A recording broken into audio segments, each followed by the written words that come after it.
예, 안녕하십니까. 이민재 고급 영어 TV 개강했는데요. 이 제목에 고급 영어 그래서 조금 거부감을 느끼실지도 모르겠지만, 그럴 만한 사연이 있으니까 좀 끝까지 한번 들어봐 주시죠. 지금 AI가 세상을 바꾸고 있죠. 영어 공부에서도 마찬가지입니다. 외국인들 더 원어민처럼 영어를 잘할 수 있어요. 그래서 새로운 각오를 가지고 새로운 세상이 열렸다 생각하시고 영어 공부 다시 시작하시면 좋겠고요. 우선 제 양력을 간단히 말씀드리자면 한국의대 통번역대학원 한영과를 졸업했고요. 그 다음에 동대학원에서 잠깐 이제 강의를 했고, 그 다음에 영법 강의 12년 동안 했고요. 그 다음에 제 저서로는 All New Grammar Basics라는 영법 교재가 있는데, 영법 공부를 제가 영어를 꽤 잘하고 난 다음에 다시 한번 아주 세밀하게 정성 들여서 영어 문법을 공부했다는 거 아주 귀중한 경험이었고요. 그다음에 2012년부터 지금까지 이제 13년 차가 되겠지만 전문 한영 번역사로 일을 하고 있습니다. 제 채널 이름을 이민재 고급 영어 TV라고 붙여봤는데요. 우선은 다루는 강좌는 글로벌 헤드라인스 투데이, 오늘날의 전 세계적인 차원에서 헤드라인 뉴스를 다룬다 이거고, 대상이 어드밴스드 레벨 학생들이기 때문에 그런데요. 왜 고급반 학생을 겨냥하느냐? 시장도 작을 텐데. 근데 사실은 뭐 시장 작지는 않습니다. 전 세계적으로 한국어를 구사하는 고급 영어를 구사하시는 분들이 많이 있는데, 특히 제가 초점을 맞추고 싶은 것은 여러분들이 원어민 수준의 특히 라이팅 실력을 갖추도록 돕고 싶어서 하기 때문에 아직 초급과 중급은 조금 더 준비를 하시고 고급반 수준의 학생들이 좀 수강을 했으면 좋겠습니다. 다음에 교재는 당일 뉴욕타임스 헤드라인 뉴스를 다루게 되는데요. 그 헤드라인 뉴스 전체를 뭐 웬만한 예외사항이 아니라면 전체를 다 끝까지 다루겠고요. 그리고 헤드라인 뉴스가 이제 뭐 다양한 주제들이 떠오를 텐데 어떠한 주제든 철저하게 마다하지 않고 다루겠습니다. 다음에 강좌의 특징은 두 가지로 요약을 할 수 있는데, 첫 번째는 포워드 방식으로 해석하겠습니다. 포워드 방식으로 해야 우리가 리스닝에 대한 대처가 가능하죠. 이 백워드 방식, 그것은 너무 비현실적이어서요. 선택의 여지가 없습니다. 우리가 포워드 방식으로 앞에서 나오는 대로 해석하고 넘어가는 수밖에 없죠. 다음에 두 번째 특징은 빠르게 수업을 좀 진행하겠습니다. 다음에 질문이 있으면 어떻게 하느냐. 다양한 요새 AI 툴들이 나와 있기 때문에 그 AI 툴에게 하시면 좋겠고요. 저보다 훨씬 더 똑똑하게. 단, 특히 영문법에 관해서는 질문해 보시면 오답이 많이 있습니다. 그럴 경우에 끈질기게 질문하시면 좋고요. 한국어만이 아니고 영어로도 질문하시면 일거양득이 될 겁니다. 다음에 저한테 이제 질문해도 좋겠지만은 제가 이제 생업에 지장이 없는 선에서 답변을 해드릴 수 있다는 거예요. 바로바로 답변을 못 해드릴 수도 있습니다. 좀 이해해 주시기 바라고. 그 다음에 10분의 1 원칙이라는 것을 우리가 생각해 볼 수 있는데요. 영어의 인풋과 아웃풋, 뭐 영어만이 아니라 한국어도 마찬가지지만 10대 1의 원칙이 적용이 됩니다. 1대 1의 원칙이 아니에요. 그래서 아웃풋을 우리가 개선하려면, 그러니까 스피킹이나 라이팅을 개선하려면 인풋 쪽에 신경을 쓰셔야 돼요. 인풋된 양이 많이 있어야 그 중에 이제 10분의 1, 잘해서 10분의 1이 우리가 생산 가능한 분량이 되는 거죠. 그래서 왜 라이팅 실력이 개선되지 않느냐? 스피킹도 마찬가지지만 인풋된 양이 빈약해서입니다.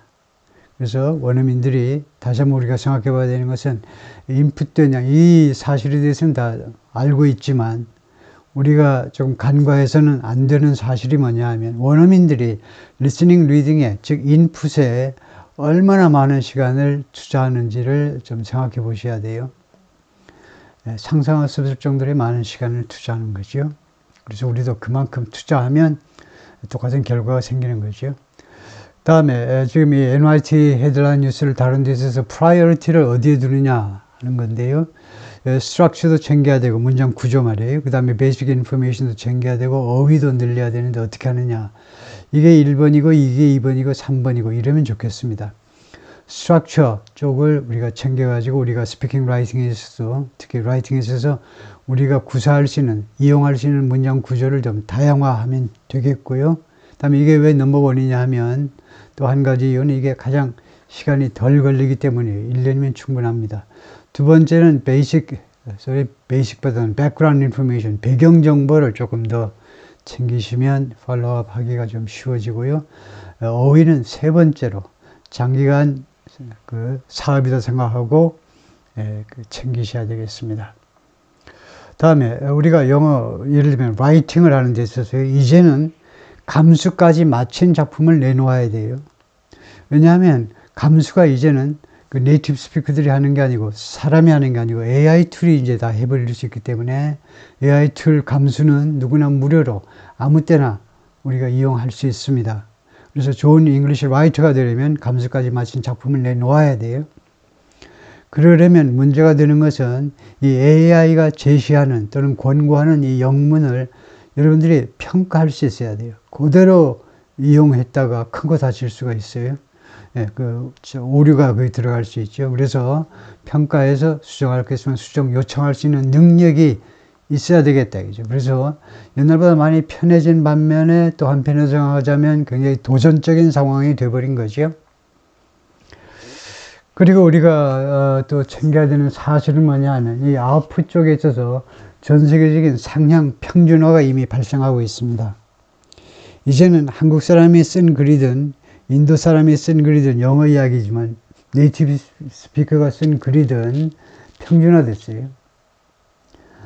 이 AI 툴의 네이티브 스피커 영어 수준을 이제 압도해서 누가 이 AI 수준 네이티브 스피커 AI가 제시하는 그 영어 수준이 굉장히 높지요. 그것을 압도해서 AI를 누가 잘 활용하느냐, 올바르게 활용하느냐, 실수하지 않느냐, 그것이 중요한 이슈가 된 거죠.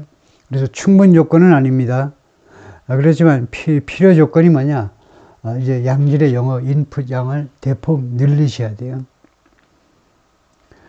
제발 경계를 허물어야 됩니다. 아직도 스피킹을 위해서 리스닝을 공부하고 라이팅을 위해서 리딩을 공부하고 그렇게 단편적으로 나가면 안 되죠. 이제는 왜 리스닝 공부하니 하면 스피킹은 물론이고 리딩, 라이팅 이 네 가지 부분 몽땅 다 한꺼번에 처리할 수 있어야 되죠. 그래서 우리가 리스닝 공부할 때도 마찬가지고 리딩을 공부할 때도 마찬가지입니다. 리딩을 공부할 때도 라이팅은 물론이고 리스닝, 리딩 소리 뭐 하나 빠졌네요. 리스닝이 아니고 스피킹이라고 그래야 되겠네요. 라이팅은 물론이고 스피킹과 소리, 리스닝은 맞네요. 스피킹과 리스닝. 하여튼 네 가지 부분이요. 스포큰 랭귀지에서는 구어체 영어에서는 이제 리스닝이 있고 이제 스피킹이 있죠. 그 다음에 문어체 영어, 리튼 잉글리시에서는 이제 그 라이팅하고 리딩하고 있고요. 네 가지를 한꺼번에 공략해야 된다는 겁니다.